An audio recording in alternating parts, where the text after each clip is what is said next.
2026 সালের জুলাই মাসে social media জুড়ে হঠাৎ একটি খবর ছড়িয়ে পড়ে। দাবি করা হয় পাকিস্তানের একটি প্রদেশ বেলুচিস্তান নিজেকে স্বাধীন রাষ্ট্র হিসাবে ঘোষণা করেছে এবং নাম দেওয়া হয় রিপাবলিক অব বেলুচিস্তান। নিজস্ব পতাকা, নিজস্ব জাতীয় সঙ্গীত, এমনকি নিজস্ব মুদ্রার কথাও বলা হয়। আর দাবি করা হয় তারা প্রদেশটির প্রায় 85% এলাকা নিয়ন্ত্রণ করছে। যদিও পৃথিবীর কোনো দেশ এখনও পর্যন্ত এই স্বাধীনতাকে স্বীকৃতি দেয়নি, আর পাকিস্তান সরকার সরাসরি এই দাবি নাকচ করেছে। তবু এই খবর মুহূর্তেই গোটা বিশ্বের নজর কেড়ে নেয়, কারণ এই এলাকার অস্থিরতা মোটেও কোনো নতুন কিছু নয়। এটি প্রায় 8 দশক ধরে চলা এক গভীর অসন্তোষেরই সবশেষ অধ্যায়। কিন্তু বেলুচিস্তানে এমন কি ঘটেছে যে একটি জনগোষ্ঠী নিজের দেশ থেকে সম্পূর্ণ আলাদা হয়ে যেতে চাইছে? জ্ঞানলোকের এই পর্বে আলোচনা করা হবে বেলুচিস্তান কেন স্বাধীনতা চাইছে। আপনি যদি জ্ঞানলোক চ্যানেলে নতুন হয়ে থাকেন তাহলে অনুরোধ করব চ্যানেলটি সাবস্ক্রাইব করে বেল আইকনটিতে প্রেস করতে।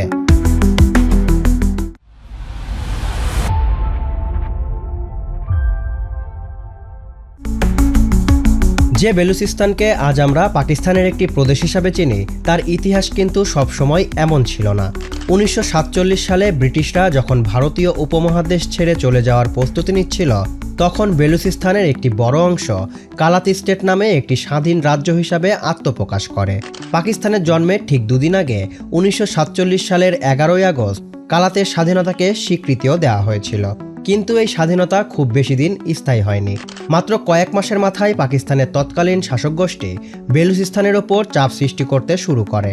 1948 সালের মার্চ মাসে পাকিস্তানি সেনাবাহিনী কালাত আক্রমণ করে এবং এর শাসককে বাধ্য করে পাকিস্তানের অন্তর্ভুক্তি চুক্তিতে স্বাক্ষর করতে। বেলুচ জনগণের সম্মতি ছাড়াই তাদের অঞ্চলটিকে পাকিস্তানের অন্তর্ভুক্ত করে নেওয়া হয়। এই ঘটনাটি বেলুচদের মনে প্রথম পাকিস্তানের বিরুদ্ধে ক্ষোভের সৃষ্টি হয়।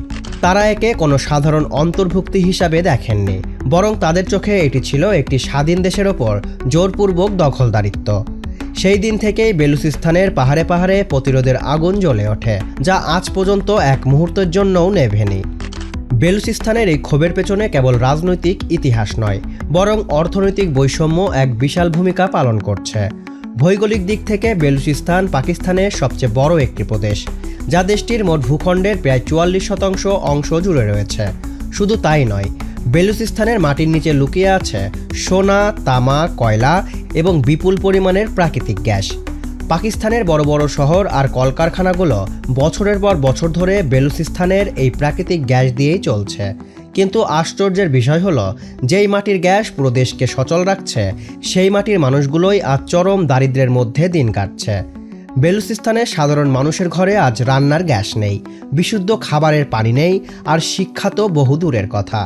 পাকিস্তানের সবচেয়ে অনুন্নত এবং দারিদ্র অঞ্চলে তালিকা করলে বেলুচিস্তানের নাম চলে আসবে সবার উপরে। স্থানীয় জনগণের মনে এই ধারণাটি খুব গভীরভাবে গেঁথে গেছে যে তাদের সম্পদ শুধু লুট করা হচ্ছে, কিন্তু তার বিনিময়ে তাদের দেওয়া হচ্ছে শুধুই অবহেলা।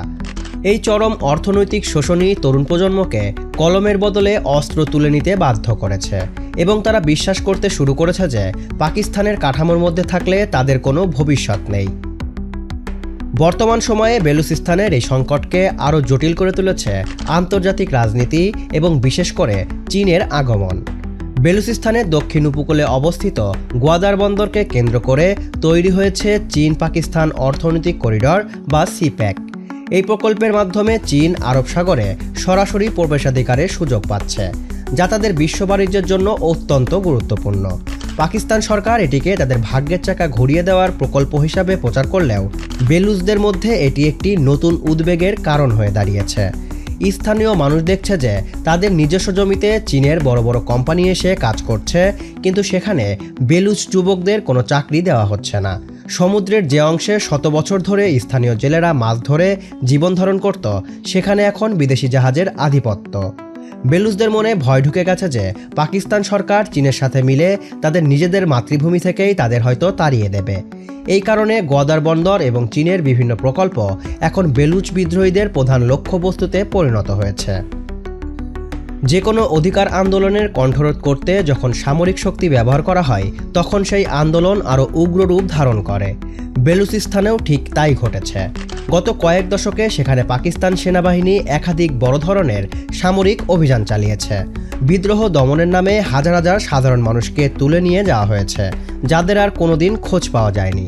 মানবাধিকার সংস্থাগুলোর প্রতিবেদনে এই নিখোঁজ হওয়ার মানুষদের এনফোর্স ডিসঅ্যাপিয়ারেন্স বা জোরপূর্বক গুম হিসাবে উল্লেখ করা হয়। বাবার খোঁজে সন্তান আর সন্তানের খোঁজে মায়ের কান্নায় বেলুচিস্তানের বাতাস ভারী হয়ে থাকে সবসময়। কোয়েটা থেকে ইসলামাবাদ পর্যন্ত শত শত কিলোমিটার পথ পায়ে হেঁটে দীর্ঘ পদযাত্রা করেছে বেলুচ নারীরা, শুধু তাদের প্রিয়জনদের ফিরে পাওয়ার দাবিতে। এই মানবাধিকার লঙ্ঘনের ঘটনাগুলো বেলুচ সমাজের প্রতিটি পরিবারকে পাকিস্তানের রাষ্ট্রযন্ত্রের বিরুদ্ধে দাঁড় করিয়ে দিয়েছে। তারা বুঝতে পেরেছে যে আইন বা গণতান্ত্রিক উপায়ে তাদের অধিকার ফিরে পাওয়া সম্ভব নয়, আর এই চরম পরিস্থিতি তাদের স্বাধীনতার দাবিকে আরও তীব্র করে তুলেছে। এই সংকট শুধু বেলুচিস্তান বা পাকিস্তানের মধ্যেই সীমাবদ্ধ থাকেনি। এর একটি বড় কারণ বেলুচিস্তানের অবস্থান। একদিকে আরব সাগরের দীর্ঘ উপকূল, অন্যদিকে ইরান আর আফগানিস্তানের সীমান্ত ছুঁয়ে আছে পাকিস্তানের এই প্রদেশটি। গোয়াদার বন্দর চীনের জন্য মধ্যপ্রাচ্য আর আফ্রিকার দিকে যাওয়ার একটি সংক্ষিপ্ত পথ খুলে দিতে পারে। তাই এই অঞ্চলে চীনের বিনিয়োগ আর আগ্রহ দুটোই রয়েছে। ঠিক এই কারণেই বেলুচিস্তানের অস্থিরতা পাকিস্তানের অভ্যন্তরীণ বিষয় থেকে আরও বড় এক আন্তর্জাতিক প্রশ্নে পরিণত হয়েছে। প্রতিবেশী দেশ আর বিশ্বশক্তিগুলো নিবিড়ভাবে লক্ষ্য রাখছে এই সংকট শেষ পর্যন্ত কোন দিকে মোড় নেয়। এ কারণেই একটি প্রাদেশিক অসন্তোষ বারবার জায়গা করে নেয় আন্তর্জাতিক খবরের শিরোনামে। পাকিস্তান সরকারের ভাষ্য সম্পূর্ণই ভিন্ন। তাদের মতে বেলুচিস্তান পাকিস্তানেরই একটি অংশ, যা কখনোই আলাদা হবে না। আর সরকার এই প্রদেশের উন্নয়নে বিপুল অর্থ বিনিয়োগ করছে। রাস্তা, বিমানবন্দর আর সমুদ্র বন্দর তৈরি হয়েছে। রেকোদিকের খনি প্রকল্পে সম্প্রতি নতুন আন্তর্জাতিক অর্থায়নও এসেছে, যা থেকে ভবিষ্যতে বহু কর্মসংস্থানেরও হওয়ার কথা। সরকারের দাবি সশস্ত্র গোষ্ঠীগুলো সাধারণ মানুষের প্রতিনিধিত্ব করছে না, বরং তারা দেশের ঐক্য নষ্ট করতে চাওয়া একটি সন্ত্রাসী চক্র মাত্র। পাকিস্তান দাবি করে যে ভারতের মতন বিদেশি শক্তিগুলো বেলুচ বিদ্রোহীদের অর্থ ও অস্ত্র দিয়ে সাহায্য করছে। অন্যদিকে বেলুচ নেতারা বিশ্ব দরবারে গিয়ে মুক্তির আবেদন জানাচ্ছে। এই দ্বিমুখী টানাপোড়েনে অঞ্চলটি একটি স্থায়ী যুদ্ধক্ষেত্রে পরিণত হয়েছে, যেখানে শান্তির সম্ভাবনা দিন দিন ক্ষীণ হয়ে আসছে। কিন্তু এই দুই বিপরীত বর্ণনার মাঝখানে দাঁড়িয়ে আছেন সাধারণ বেলুচ মানুষরা, যাদের কেউ চান শান্তিপূর্ণ অধিকার আদায়, কেউ চান সম্পূর্ণ স্বাধীনতা, আবার কেউ চান শুধুমাত্র একটি নিরাপদ এবং সচ্ছল জীবনের নিশ্চয়তা। আজ 2026 সালে দাঁড়িয়ে বেলুচিস্তানের ভবিষ্যৎ এখনও অনিশ্চিত। সম্প্রতি স্বাধীনতা ঘোষণা বাস্তবে কতটা প্রভাব ফেলবে তা ঠিক করে বলা যায় না। তবে একটি বিষয় স্পষ্ট, যতদিন না সম্পদের ন্যায্য বণ্টন, রাজনৈতিক অংশগ্রহণ আর মানবাধিকারের প্রশ্নগুলো প্রকৃত সমাধান হচ্ছে, ততদিন এই ক্ষোভ কোনো না কোনো রূপে থেকেই যাবে। একটি অঞ্চলের মানুষ যখন নিজেদের দেশের ভেতরেই নিজেদের পরবাসী মনে করতে শুরু করে, তখন সেই দেশের পক্ষে সীমানা ধরে রাখা কঠিন হয়ে পড়ে। বন্ধুরা, ভিডিওটি শেষ পর্যন্ত দেখার জন্য আপনাদের সকলকেই ধন্যবাদ। জ্ঞানলোকের আরও এমন ভিডিও দেখতে চাইলে আমাদের চ্যানেলটি সাবস্ক্রাইব করতে ভুলবেন না। সবাই ভালো থাকবেন, সুস্থ থাকবেন।